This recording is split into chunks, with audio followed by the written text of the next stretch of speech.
Hello students, Pallav physics के amazing platform पे आपका स्वागत है। तो सीबीएसई बोर्ड के बच्चे, सीबीएसई बोर्ड के स्टूडेंट्स, आपका आ रहा है एग्ज़ाम और आपकी तैयारी होगी बहुत ही बेहतर। तो बस लास्ट मोमेंट पे आपकी हेल्प करने मैं हाजिर हूँ। तो कुछ क्वेश्चंस पे आज हम लोग बात करेंगे जो काफ़ी हेल्पफुल हो सकता है आपके लिए, जो आने वाला एग्ज़ाम है आपका। तो बहुत अच्छे से इस क्वेश्चंस को देखिए और समझिए। चलिए हम लोग क्वेश्चंस पे बात कर लेते हैं बिना ज़्यादा टाइम वेस्ट किए इधर उधर। बाकी आप लोग खुद समझदार हो। In the circuit shown below, assume R1 equal to 3.5 ohm, R2 1 ohm and R3 1 ohm. The battery in the circuit has an electric potential of 12 volt. A current of dash travels through resistor R2 and the voltage drop across this resistor is dash. तो option दिया हुआ था, option मैं नहीं लेके आया, solve करके चलिए हम लोग इसको देख लेते हैं। तो ये R1 R2 R3 जो रजिस्टर दिया हुआ है, इसका वैल्यू दिया हुआ है। R1 3.5 ओम है, R2 जो है ये 1 ओम है और R3 जो है ये भी कितना है, ये है 1 ओम, है ना। ये रेजिस्टेंस, ये रजिस्टर का जो रेजिस्टेंस है उसका वैल्यू दिया हुआ है। ये बैटरी जो है दिया हुआ है, उसका पोटेंशियल V दिया हुआ है 12 वोल्ट, है ना। V कितना दिया है, 12 वोल्ट। तो कैसे इसको सॉल्व करेंगे, किससे निकालना है, ये R2 है ना, ये जो R2 है इससे निकालना है करंट और वोल्टेज ड्रॉप, है ना। इसी से करंट निकालना है I2 और वोल्टेज ड्रॉप कितना हो रहा है R2 में, ये हम लोग को निकालना है। तो कैसे करेंगे इसको, तो ये थोड़ा यहाँ पे गड़बड़ हुआ है, कुछ लिखने में शायद कुछ टाइपिंग एरर हुआ है। इसको थोड़ा आप लोग सही कर लें, या ऐसे भी छोड़ सकते हैं। I1 R2 में है और I2 R3 में है, ऐसे कह रहा है, कोई दिक्कत नहीं है। तो इसको हम यहाँ पे बस एक काम कर देते हैं, R2 में यहाँ I1 कर देते हैं, है ना। ये क्वेश्चन में दे रखा है, नहीं तो ये I1 है, R2 से I1 और R3 से I2, ठीक है। तो I1 बेसिकली निकालना है, R2 से I1 ही है तो I1 ही निकालना है। और इसको तब हम V2 की ना कह के इसको भी V1 कर देते हैं, है ना। कर तो दिया है क्वेश्चन में R2 R3, लेकिन पूछ लिया है I1 और V1, ऐसा समझ सकते हैं आप, ठीक है। तो चलिए सॉल्व कर लेते हैं फटाफट से। तो सबसे पहले क्या करना होगा, कैसे कैसे आएगा ये I1, कैसे आएगा करंट, कैसे आएगा R2 से। तो सबसे पहले ये R2 और R3 है ना, ये R2 और R3 किस में है, पैरेलल में है कि नहीं। यहाँ से ये 12 वोल्ट का बैटरी लगा, ये करंट जा रहा है I और यहाँ पे है नोड, है ना, यहाँ पे है नोड और ये करंट बट गया, इधर गया I1 इधर गया I2, है कि नहीं। करंट क्या हो गया, करंट हो गया बट गया यहाँ पे करंट, इस पॉइंट पे I1 करंट गया इधर और I2 करंट गया इधर, है ना। तो करंट अलग अलग हो गया है, तो डेफिनेटली ये R2 और R3 किस में है, पैरेलल कॉम्बिनेशन में है ना। करंट क्योंकि बट गया है तो R2 R3 पैरेलल में है। तो पैरेलल कॉम्बिनेशन में हम लोग यूज करने आता है हमको ये 1/R पैरेलल, ये 1/R2 प्लस 1/R3। तो R2 कितना है 1 और R3 कितना है, ये भी है 1। तो ये हो जाएगा 1 + 1, ये हो जाएगा 2 और RP यहाँ से देखें तो ये हो जाएगा 1/2 और ये हो जाएगा 0.5 ओम। तो वो जो दो पैरेलल कॉम्बिनेशन है ना, ये इधर, तो ये तो पहले है ये R1, ये दिया हुआ है 3.5। वो दो जो पैरेलल कॉम्बिनेशन था उसका इफेक्टिव, है ना, इफेक्टिव वैल्यू आ गया कितना, उसका इफेक्टिव रेजिस्टेंस आ गया 0.5 ओम, है ना। ये 1/R पैरेलल, या इफेक्टिव ही कह लें इसको, ये वाला। तो ये 0.5 ओम और ये जुड़ा हुआ है किससे, ये जुड़ा हुआ है 12 वोल्ट से, है ना। ये जुड़ा हुआ है 12 वोल्ट से, ठीक है। तो अब ये R1 और ये जो R पैरेलल आ गया, नेट दोनों का कंबाइंड पैरेलल कॉम्बिनेशन, ये दोनों किस में है, अब सीरीज में है ना। दोनों में अब सेम करंट जा रहा है I। तो ये सीरीज में है, तो ये यहाँ पे RS, ये सीरीज में कितना हो जाएगा, 3.5 प्लस 0.5, ये हो जाएगा 5 5 10 और 3 1 4, ये 4 ओम हो जाएगा, है ना। ये RS, ये दोनों, ये और ये सीरीज में मिलके 4 ओम हो जाएगा। तो मेरे पास अब टोटल रेजिस्टेंस है ना, इक्विवेलेंट रेजिस्टेंस, सारे सर्किट का इक्विवेलेंट, ये R इक्विवेलेंट, ये मेरे पास 4 ओम है। और वोल्टेज जो है ये 12 वोल्ट है। तो ओम्स लॉ से V equal to I R, तो यहाँ से I आ जाएगा V बाय आर, और ये हो जाएगा 12/4, ये हो जाएगा 3 एम्पियर, है ना। तो करंट कितना आ जा रहा है इस सर्किट से, पूरे सर्किट से करंट कितना जा रहा है, 3 एम्पियर का करंट जा रहा है ना। यहाँ से इस सर्किट से कितने का करंट जा रहा है, 3 एम्पियर का करंट जा रहा है इस पूरे से, ठीक है, 3 एम्पियर का करंट जा रहा है, ठीक है, बहुत बढ़िया। इससे करंट आई का वैल्यू आ गया कितना, है ना, आई का ही वैल्यू आ गया, आई का वैल्यू आ गया 3 एम्पियर, ये हमको मिल गया यहाँ से, ठीक है, ये हमको यहाँ से मिल गया, ठीक है। तो हमको चाहिए क्या, हमको निकालना क्या है, हमको निकालना है करंट जो R2 से ट्रैवल कर रहा है। तो R2 से तो ट्रैवल कर रहा है I1, है ना, R2 से ये ट्रैवल कर रहा है I1। तो हम यहाँ से एक चीज़ और कह सकते हैं, यहाँ से चलो भाई आगे, हाँ, यहाँ से हम एक चीज़ और कह सकते हैं कि ये जो I है ये किसके बराबर है, ये I1 प्लस I2 के बराबर है ना। यही करंट तो आगे जाके डिस्ट्रीब्यूट हो गया I1 और I2 में, यहाँ पे, है ना, I1 और I2 में, यही तो आगे फर्दर जाके डिस्ट्रीब्यूट हो गया, I1 और I2 में डिस्ट्रीब्यूट हो गया है फर्दर, ठीक है, ठीक है, बहुत बढ़िया। तो हमको चाहिए I1, है ना, हमको चाहिए I1। तो यहाँ पे अब एक चीज़ देखें, यहाँ पे अब इस वाले में एक चीज़ देख लेते हैं। यहाँ पे एक चीज़ अब देख लेते हैं कि ये जो 12 वोल्ट का बैटरी लगा है ना, ये जो 12 वोल्ट का बैटरी लगा है, इसका वोल्टेज ड्रॉप होगा, है ना। सीरीज में करंट तो सेम होता है, ये बात ठीक है, करंट सेम है, लेकिन वोल्टेज अलग अलग ड्रॉप होगा। इसके अक्रॉस कुछ वोल्टेज ड्रॉप होगा और इसके अक्रॉस कुछ वोल्टेज ड्रॉप होगा, है ना। 3.5 वोल्ट के अक्रॉस और 3.5 ओम के अक्रॉस और 0.5 ओम के अक्रॉस, ये अलग अलग वोल्टेज ड्रॉप होगा। तो करंट तुमको पता है दोनों से कितना करंट जा रहा है, 3 एम्पियर। तो वोल्टेज ड्रॉप कितना हो रहा है वो देख लेते हैं, है ना। तो यहाँ से एक काम कर लेते हैं, R1 से, है ना, R1 से V R1, इससे वोल्टेज ड्रॉप कितना हो गया है, तो IR, है ना, IR कितना है, R1 है 3.5, है ना, R1 है 3.5 और I कितना है 3 और ये कितना है 3.5। तो ये हो गया कितना, ये 10.5 वोल्ट हो गया। तो 12 वोल्ट जो टोटल आ रहा है ना, ये जो 12 वोल्ट टोटल आ रहा है, इसका 10.5 वोल्ट, है ना, ये तो यहीं रह जाने वाला है R1 में। और बाकी ये 0.5 ओम, है ना, ये 0.5 ओम में, ये 0.5 ओम में जो आया है, इससे वोल्टेज ड्रॉप कह देते हैं कुछ V1। ये इससे जी कितना करंट जा रहा है, ये 3, और उससे वोल्टेज ड्रॉप कितना हो रहा है उसमें, कितना है वो, रेजिस्टेंस कितना आया, रेजिस्टेंस कितना आया 0.5, ये आया 0.5। तो ये 1.5 वोल्ट, है ना, ये कितना आ गया 1.5 वोल्ट, ये आ गया वोल्टेज ड्रॉप। तो ये जो बेसिकली 0.5 ओम के अक्रॉस ये जो वोल्टेज ड्रॉप आया है 0.5 वोल्ट, है ना, ये जो वोल्टेज ड्रॉप आया है 0.5 नहीं 1.5, सॉरी 1.5, ये कितना आया है 1.5 वोल्टेज ड्रॉप। तो ये जो 0.5 ओम के क्रॉस वोल्टेज ड्रॉप आया है, तो बेसिकली 0.5 ओम आया कहाँ से, ये तो पैरेलल कॉम्बिनेशन था, नहीं, दो रजिस्टर लगा हुआ था यहाँ पे 1 और 1 ओम का पैरेलल में। तो इससे 1.5 वोल्ट का वोल्टेज ड्रॉप इसके अक्रॉस हुआ है, यानी कि इसके अक्रॉस भी 1.5 है और इसके अक्रॉस भी 1.5 है, क्योंकि दोनों पैरेलल में है, दोनों पैरेलल में है। इसका जो इक्विवेलेंट जितने वोल्ट पे है, ईच रजिस्टर इंडिविजुअली उतने वोल्ट पे होगा, सेम पोटेंशियल पे, तभी तो पैरेलल कहने का मतलब है ना। तो ये 1.5 वोल्ट पे दोनों हो गया, है ना, ये वाला आ गया, ये वाला R2 और R3 इसके अक्रॉस जो 12 वोल्ट का कंजम्पशन हो रहा है, 12 वोल्ट का, ये 10.5 वोल्ट तो ये ले रहा है R1 अकेले, और R2 R3 ये दोनों सेम वोल्ट पे होगा, और ये कितना होगा 1.5 वोल्ट पे, है ना। तो टोटल हो गया 12 वोल्ट, ठीक है। तो हमको वोल्टेज ड्रॉप तो पता चल गया अक्रॉस R2, ये कितना हो गया, ये हो गया 1.5 वोल्ट, ये तो हमको पता चल गया, है ना, ये हमको पता चल गया।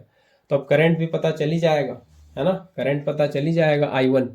तो करंट हम लोग अब निकाल लेते हैं V इक्वल टू IR वाले लॉजिक से, ठीक है।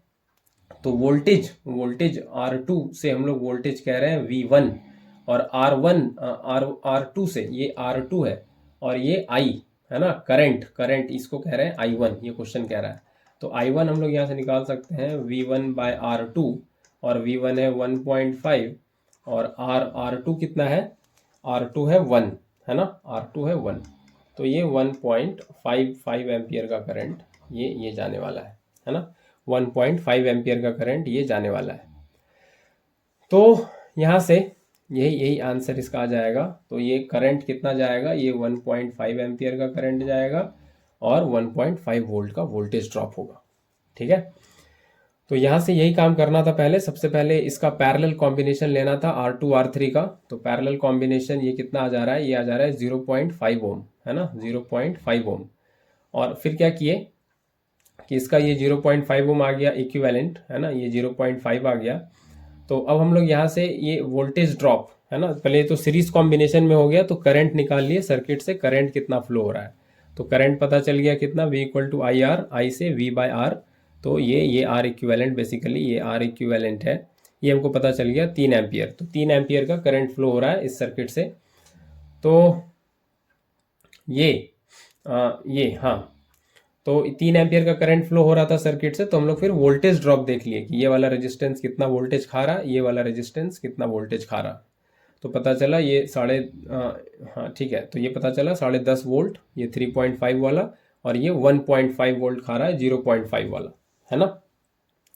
तो 1.5 वोल्ट यहाँ पे 2 रजिस्टर था, तो ईच के अक्रॉस 1.5 ही गिरेगा और 1.5 एम्पियर का करंट फिर आ जाएगा।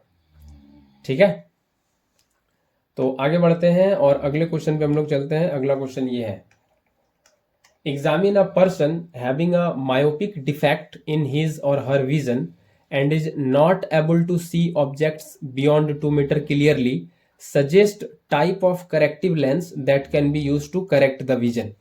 तो ये मायोपिया, है ना, मायोपिया का क्वेश्चन है। मायोपिया में क्या होता है, मायोपिया में क्या होता है कि दे भी रखा है कि defect in his vision and is not able to see objects beyond 2 metre clearly. तो वही नज़दीक वाला मायोपिया में दिख जाता है और दूर वाला नहीं दिखता, है ना, 2 मीटर के बियॉन्ड नहीं दिख रहा है, ऐसा कह रहा है।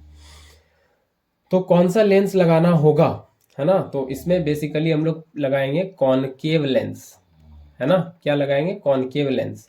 बेसिकली मायोपिया में क्या होता है कि रेज ऑफ लाइट पहले कन्वर्ज हो जाता है, नहीं, रेज ऑफ लाइट रेटिना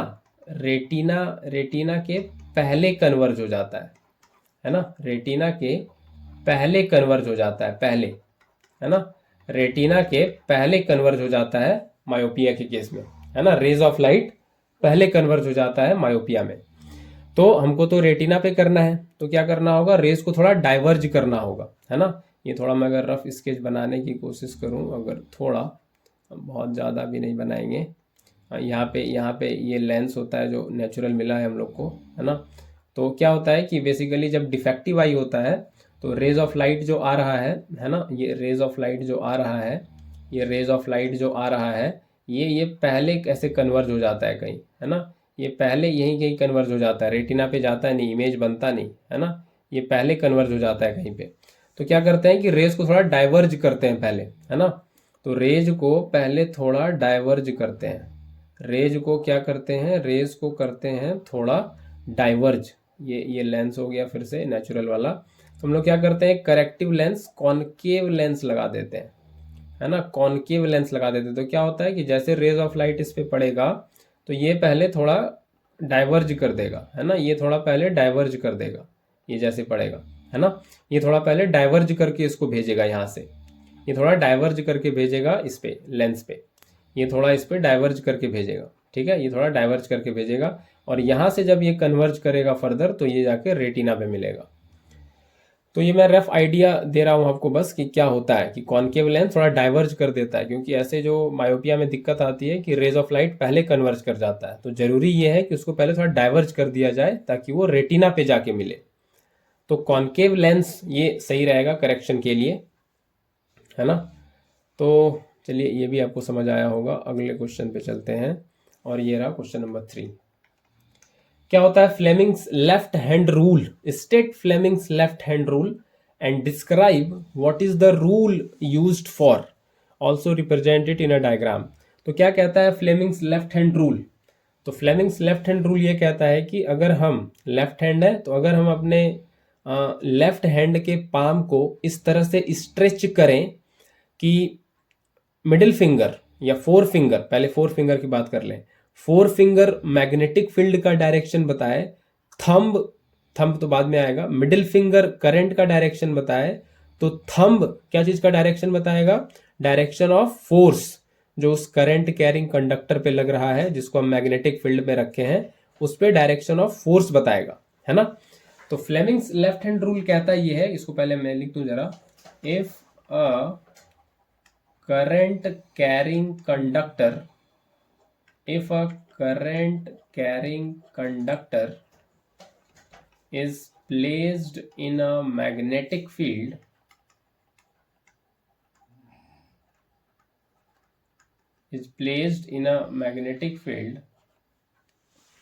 है ना, it experiences a force।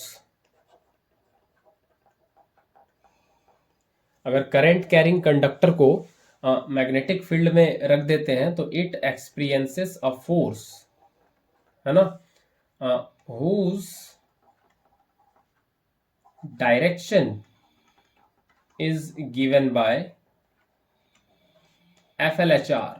ये Fleming left hand rule short में लिख रहे हैं, है ना। तो बेसिकली क्या होता है कि इफ, ये रूल के बारे में लिख रहे हैं क्या है ये, if we stretch the palm of our left hand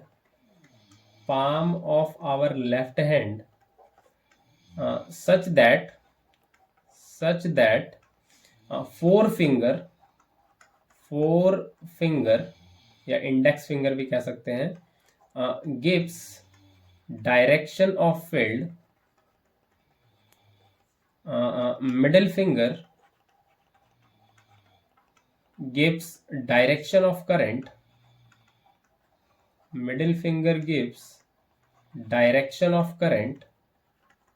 then thumb जो है that will give direction of force or the motion, direction of force acting on the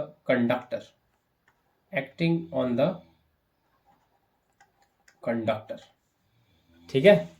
तो फोर फिंगर अगर फील्ड का डायरेक्शन दे रहा है, मिडिल फिंगर करंट का, तो thumb देगा फोर्स का डायरेक्शन, है ना, जो बेसिकली उस करंट कैरिंग कंडक्टर पे लग रहा है जिसको आप रखे हुए हो उस मैग्नेटिक फील्ड में, है ना। तो बेसिकली जो फोर्स लग रहा है करंट कैरिंग कंडक्टर पे उसका डायरेक्शन बताता है, फोर्स का डायरेक्शन, है ना, किस डायरेक्शन में मोशन हो रहा है कंडक्टर का, उसके बाद फोर्स लगने के बाद ये पता चलता है फ्लेमिंग्स लेफ्ट हैंड रूल से, है ना, फ्लेमिंग्स लेफ्ट हैंड रूल से, ठीक है। तो ये भी इसका हो गया, what is the rule used for, है ना।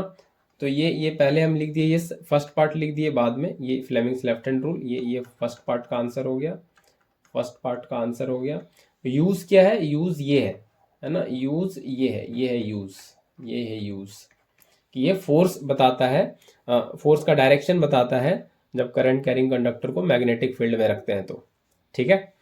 और रिप्रेजेंट करना है डायग्राम से तो ये भी कर सकते हैं। तो ये बेसिकली ये ऐसे कुछ, ये हो गया मैग्नेटिक फील्ड, ये डायरेक्शन हो गया मैग्नेटिक फील्ड का, और ये डायरेक्शन कुछ ऐसे अगर मान लें, ये हो गया करंट का डायरेक्शन, तो ये थंब जो है ये देगा फोर्स का डायरेक्शन, है ना। इसको मोशन भी कहते हैं कि फोर्स लग रहा है तो उसी डायरेक्शन में मोशन हो रहा है।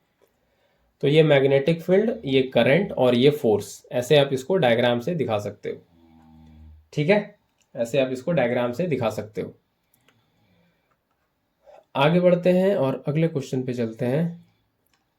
ये है question number 4। Draw a diagram for the formation of an image by a concave mirror when object is placed at infinity, है ना। इन्फिनिटी का बेसिकली मतलब होता है कि मिरर से काफी दूर, है ना। इन्फिनिटी का मतलब ऐसा नहीं कि कहाँ है इन्फिनिटी पता नहीं, इन्फिनिटी का मतलब होता है दूर, थोड़ा मिरर से काफी दूर, है ना, सिग्निफिकेंट डिस्टेंस पे, कंसिडरेबल डिस्टेंस पे, तो कहा जाता है इन्फिनिटी। तो कॉनकेव मिरर है, तो ये इस तरह से कॉनकेव मिरर बनाना होगा, ये इस तरह से कॉनकेव मिरर, नहीं, ये इस तरह से कॉनकेव मिरर। तो कॉनकेव मिरर में क्या होता है कि आउटर वाला सरफेस पॉलिश्ड होता है, नहीं ये पॉलिश्ड होता है, और ये अंदर वाला रिफ्लेक्टिंग होता है, रेज ऑफ लाइट अंदर गिरता है, ये केव में, गुफा में, है ना, कॉनकेव, अंदर वाला सरफेस रिफ्लेक्टिंग होता है। और ये हो गया इसका प्रिंसिपल एक्सिस, ये क्या हो गया प्रिंसिपल एक्सिस, नहीं ये हो गया ये प्रिंसिपल एक्सिस, और ये हो गया पोल, है ना, ये हो गया पोल यहाँ पे, ये यहाँ पे पोल हो गया मिरर का, और ये प्रिंसिपल एक्सिस है, ये क्या है, this is principal axis, imaginary line जो पोल से पास करता है, नहीं।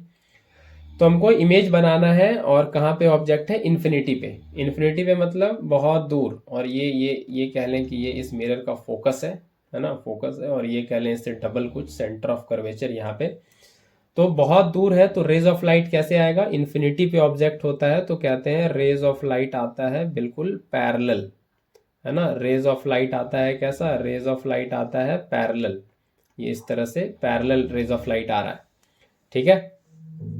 तो क्या होगा, पैरेलल रेज ऑफ लाइट आता है और मिरर से ये रिफ्लेक्ट करने के बाद,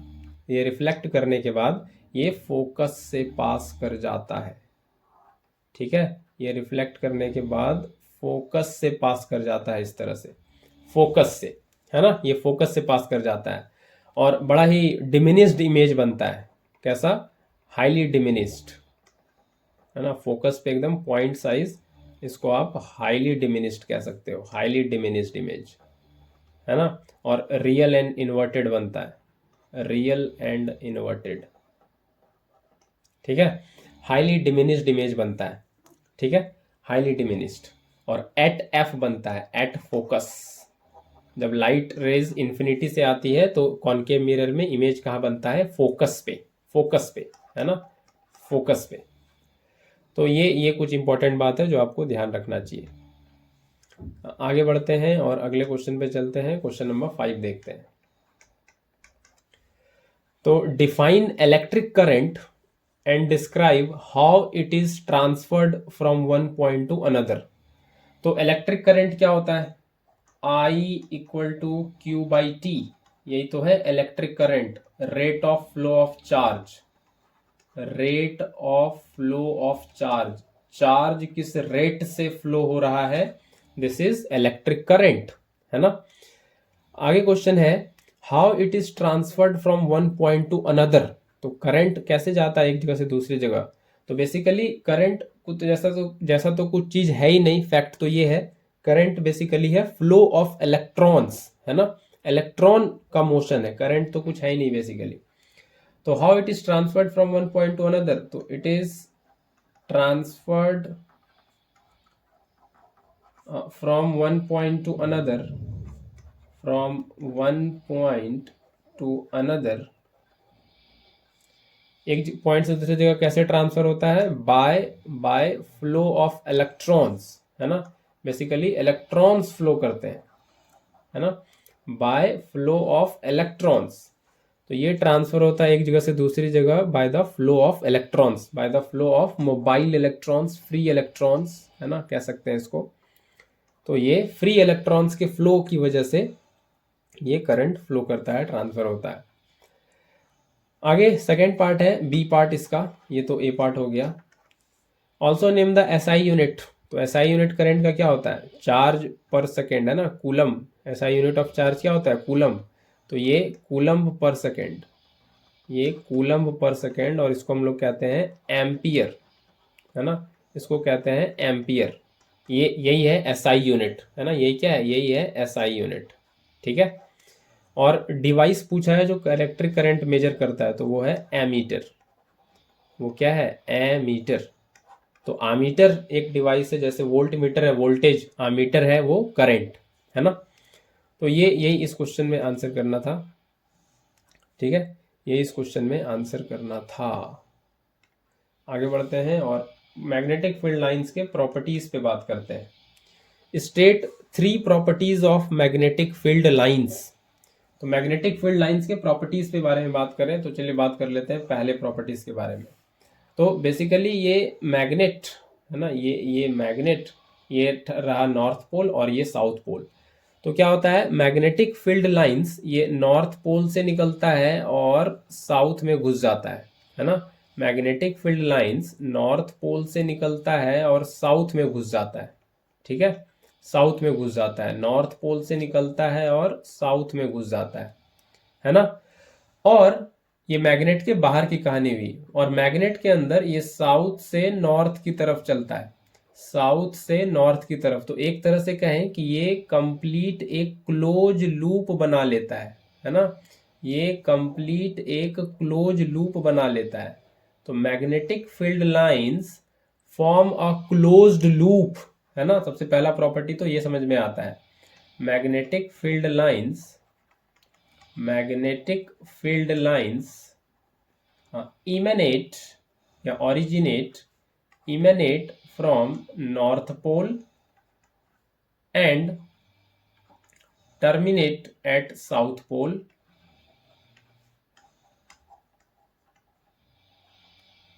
Outside the magnet, and it goes from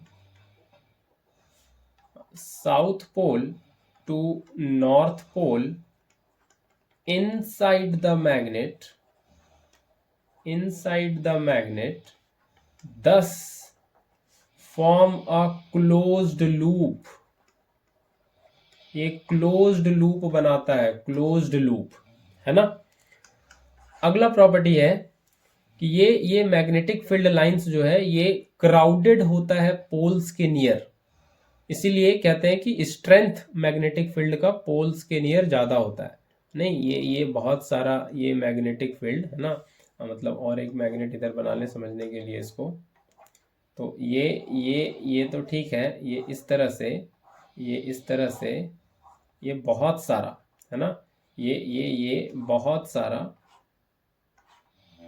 ठीक है, ये इस तरह से, ये बहुत सारा मैग्नेटिक फील्ड लाइन है ना, ये मैग्नेटिक फील्ड लाइन, ठीक है, ये मैग्नेटिक फील्ड लाइन। तो एक तरह से दिख रहा होगा आपको, मैग्नेटिक फील्ड लाइन जो है क्या है, ये क्राउडेड है पोल्स के नियर, ये क्राउडेड है पोल्स के नियर, है ना। तो ये यही क्या बताता है कि मैग्नेटिक फील्ड का जो स्ट्रेंथ होता है वो पोल के पास ज्यादा होता है ना। तो magnetic field lines, magnetic field lines are crowded near the poles, and that's why its मतलब मैग्नेटिक फील्ड का, या that's why strength of magnetic field is greater near the poles.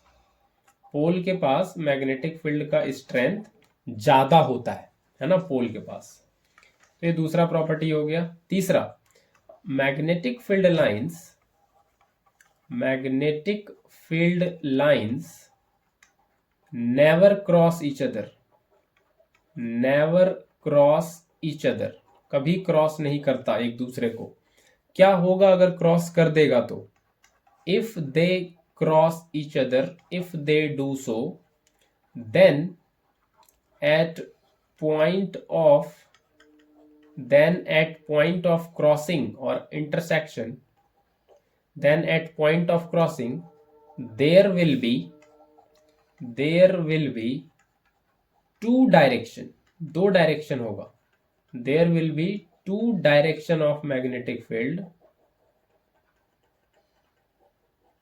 at same time, at same point, which is totally absurd, जो कि बहुत ही बेकार बात है ना। एक समय पे एक ही पॉइंट पे दो डायरेक्शन कैसे हो सकता है मैग्नेटिक फील्ड का, है ना। एक बार में तो एक ही डायरेक्शन होगा, मैग्नेटिक कंपास एक बार में तो एक ही तरफ निडल डिफ्लेक्ट करके बताएगा कि इधर जाना है कि इधर नहीं जाना है। एक समय में इधर उधर कैसे फ्लिकर कर सकता है ना, दो डायरेक्शन कैसे बता सकता है एक बार में, मैग्नेटिक कंपास तो एक ही डायरेक्शन बताता है। तो उसी तरह से ये अगर मान लें कि ये इस तरह से, ये एक मैग्नेटिक फील्ड और ये एक मैग्नेटिक फील्ड ऐसे क्रॉस कर जाता है, तो इस पॉइंट ऑफ क्रॉसिंग पे दो डायरेक्शन होगा, है ना। कैसे डायरेक्शन बताते हैं, कर्वेचर वाले रास्ते पे, कर्व वाले रास्ते पे डायरेक्शन बताया जाता है उस पॉइंट पे टेंजेंट ड्रॉ करके। तो इस पॉइंट पे हम लोग बनाएंगे ऐसे करके, ये रहा टेंजेंट, एक डायरेक्शन ये हो जाएगा और ये एक डायरेक्शन ये हो जाएगा। तो इस पॉइंट पे दो डायरेक्शन हो गया, नहीं ये इस पॉइंट पे इस पॉइंट पे दो डायरेक्शन हो गया, एक इधर और एक इधर। तो किधर जाएगा भाई, कंफ्यूज हो जाएगा नहीं। तो ऐसा होता नहीं है। तो ये बस बताए कि अगर ऐसा हुआ तो ऐसा हो जाएगा कि दो डायरेक्शन होगा, जो कि बिल्कुल गलत बात है।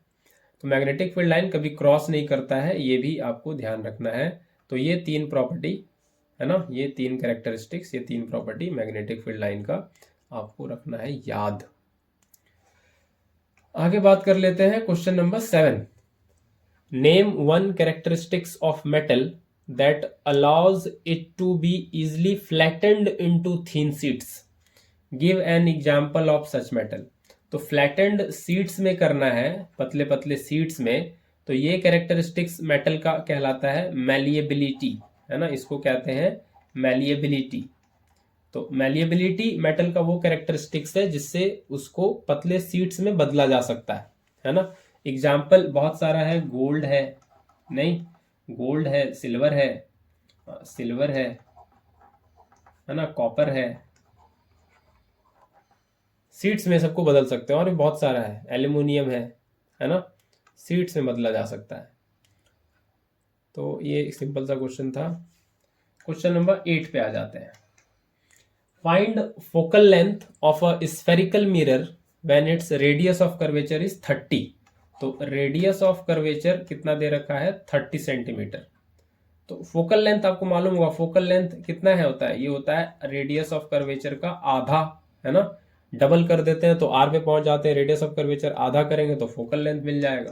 तो ये 30/2 ये हो जाएगा 15 सेंटीमीटर, है ना।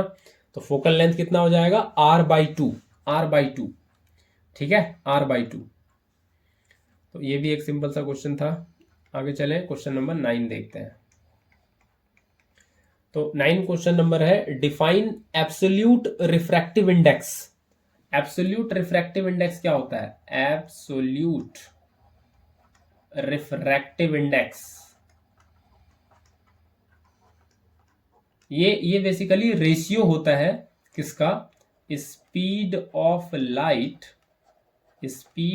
Light in vacuum to speed of light in medium, speed of light in vacuum to the speed of light in medium. इसी को कहते हैं रिफ्रैक्टिव इंडेक्स, ये म्यू, और speed of light in vacuum c, और speed of light in medium v। ये mu equal to c/v या n equal to c/v भी कह सकते हैं ना, कई जगह n लिखा होता है रिफ्रैक्टिव इंडेक्स, ये c/v, ये भी चलेगा, है ना, म्यू इक्वल टू c/v और n इक्वल टू c/v। तो यहाँ पे भी रखा है कि एब्सोल्यूट रिफ्रैक्टिव इंडेक्स मीडियम ए और मीडियम बी का Na और Nb है ना। ये आगे का क्वेश्चन दे रखा है कि दो मीडियम है ए और बी, इसका रिफ्रैक्टिव इंडेक्स Na दिया हुआ है, इसका रिफ्रैक्टिव इंडेक्स Nb दिया हुआ है ना, ये क्वेश्चन दे रखा है। आगे क्या कहता है question, what is refractive index of medium B with respect to medium A. तो ये कह रहा है कि Nb का रिफ्रैक्टिव इंडेक्स Na के रिस्पेक्ट में क्या होगा, है ना, यही कह रहा है। तो Nb को क्या लिख सकते हैं, c/vb, ये लिखेंगे, speed of light in vacuum to the speed of light in medium, B medium में, तो ये Nb हो गया। Na क्या लिखेंगे, c/va, तो ये c तो कैंसिल हो गया, तो ये हो गया 1/vb और ये हो गया 1/va।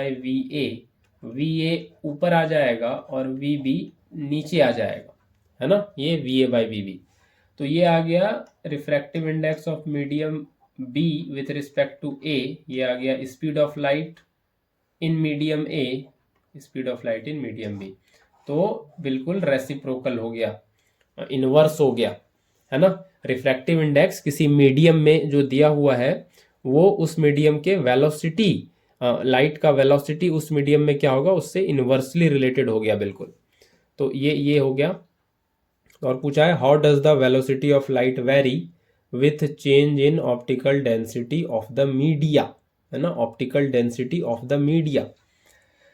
तो ये पहले समझ में आया कैसे हो जाएगा, रिफ्रैक्टिव इंडेक्स बी का ए के रिस्पेक्ट में क्या हो जाएगा, उल्टा हो जाएगा, ये हो जाएगा speed of light in medium A to the speed of light in medium B. और यही होता है रिफ्रैक्टिव इंडेक्स, ये इनवर्सली प्रोपोर्शनल होता है लाइट का स्पीड उस मीडियम में, है ना, ये इनवर्सली प्रोपोर्शनल होता है। वही यहाँ आ भी रहा है, एन बी यहाँ ऊपर है, वी बी यहाँ नीचे है ना, एन ए यहाँ नीचे है, वी ए यहाँ ऊपर है।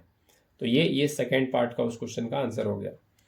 आगे अब क्वेश्चन है कि ये जो वेलोसिटी ऑफ लाइट है ये कैसे वेरी करता है, ऑप्टिकल डेंसिटी बदल जाए मीडिया का, तो मीडियम का ऑप्टिकल डेंसिटी बदल जाए तो कैसे वेरी करता है। तो ऑप्टिकल डेंसिटी कहने का क्या मतलब है, ये जो ऑप्टिकल डेंसिटी है ये कहने का क्या मतलब है। तो ऑप्टिकल डेंसिटी कहने का मतलब है कि वो जो मीडियम है वो कितना ऑप्टिकली डेंसर है ना। ऑप्टिकली डेंसर कहने का ये मतलब है कि लाइट का स्पीड उस मीडियम में कितना कितना कम हो जाता है, कितना स्लो हो जाता है, कितना धीमा हो जाता है ना। ये कहने का मतलब होता है ऑप्टिकल डेंसर का। तो मीडियम जितना ज्यादा ऑप्टिकल डेंसर होगा, ऑप्टिकल डेंसर जितना ज्यादा होगा लाइट का स्पीड उतना कम होगा उस मीडियम में, है ना। स्पीड ऑफ लाइट उस मीडियम में उतना कम होगा, है ना, ऐसे वेरी करता है। तो जितना ज्यादा मीडियम ऑप्टिकली डेंसर होगा वो लाइट के स्पीड को उतना धीमा करेगा, है ना, उतना ज्यादा धीमा करेगा, उसके मूवमेंट को उतना ज्यादा स्लो डाउन करेगा लाइट के स्पीड को, ठीक है। तो यहां कह रखा है कि how does the velocity of light very with change in optical density of media. तो इसमें यही आंसर करना है, velocity of light basically decreases if medium is optically denser, है ना, और ऑप्टिकली रेयरर है तो स्पीड ऑफ लाइट इंक्रीजेस, है ना। तो मीडियम जितना ज्यादा ऑप्टिकल डेंसर होगा लाइट का स्पीड उतना कम होगा, ठीक है। तो यही क्वेश्चन है, how does the velocity of light very with change in optical density. Optical density बदलने के साथ कैसे वेलोसिटी ऑफ लाइट वेरी करता है। तो ऑप्टिकल डेंसिटी मीडियम जितना ज़्यादा ऑप्टिकल डेंसर होगा स्पीड ऑफ लाइट उतना कम होता जाएगा, ठीक है, उतना कम होता जाएगा। तो आई होप ये क्वेश्चन भी आपको समझ आया है, समझा पा रहा हूँ मैं सही से कि नहीं, बताइए प्लीज़। तो ये क्वेश्चन नंबर 10, तो 9 हम लोग देख लिए नहीं, तो ये क्वेश्चन नंबर 10। तो the path of a ray of light passing through a glass prism is shown below. In this diagram, the angle of prism, angle of incidence, angle of emergence and angle of deviation respectively have been represented by. तो angle of prism किसको कहते हैं, ये वाले angle को, यहाँ पे जो एंगल दिख रहा है ये, है ना, यहाँ पे जो एंगल दिख रहा है इसी को क्या कहते हैं, एंगल ऑफ प्रिज्म। ये वाला एंगल, ये वाला, ये जो ओ एंगल दिख रहा है इसी को कहते हैं एंगल ऑफ प्रिज्म, है ना। एंगल ऑफ इंसिडेंस क्या होता है, जो इंसिडेंट रे नॉर्मल के साथ बनाए, तो ये है इंसिडेंट रे और ये है नॉर्मल, ये डॉटेड वाला ये है नॉर्मल, तो इसके साथ एंगल क्या बन रहा है, एक्स। तो ये एक्स क्या हो जाएगा, ये हो जाएगा इंसिडेंट रे, है ना, इंसिडेंट एंगल। और एंगल ऑफ इमरजेंस क्या होगा, ये है इमरजेंट रे, ये वाला ये है इमरजेंट रे, ये जो बाहर जा रहा है ये है इमरजेंट। तो इमरजेंट रे जो नॉर्मल के साथ बना है, तो नॉर्मल है ये वाला, उसके साथ ये बना रहा है एम, है ना, तो ये एम हो गया एंगल ऑफ इमरजेंस, ये हो गया एंगल ऑफ इमरजेंस, है ना। और लास्ट है एंगल ऑफ डेविएशन। तो डेविएशन मतलब क्या, रास्ते से भटक जाना, है ना, रास्ते से कितना से भटक जाना, कितने से भटक गया, कितने एंगल से, वही है एंगल ऑफ डेविएशन।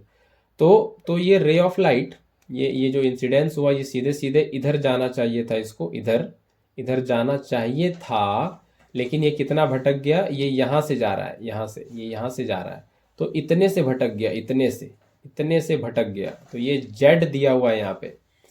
तो basically O angle of prism, X angle of incidence, M angle of emergence और जेड जो है एंगल ऑफ डेविएशन। तो ये दिख रहा है कहाँ पे, ये सी ऑप्शन में दिख रहा है ना, सी ऑप्शन में दिख रहा है, ओ एक्स एम जेड। तो फ्रेंड्स, आपको मज़ा आया होगा और पढ़ते रहिए और एग्ज़ाम की तैयारी अच्छे से करते रहिए। पहला इंग्लिश है, फिर साइंस है। तो साइंस में जो फिजिक्स का पोर्शन है उसको डील कर रहे हैं अभी। इंग्लिश तो सीबीएसई के बच्चे पढ़ ही लेते हैं, नहीं, इंग्लिश मीडियम। तो साइंस आ रहा है तो साइंस को भी टैकल करेंगे कुछ दिन। चैनल के साथ बिल्कुल बने रहिए। इम्पॉर्टेंट क्वेश्चन आपको मिलता रहेगा अभी, जो पेपर में हो सकता है आपको थोड़ा दिखे नहीं, उस टाइप का दिखे। बाकी तैयारी आपने की है साल भर। तो चलिए मिलते हैं फिर।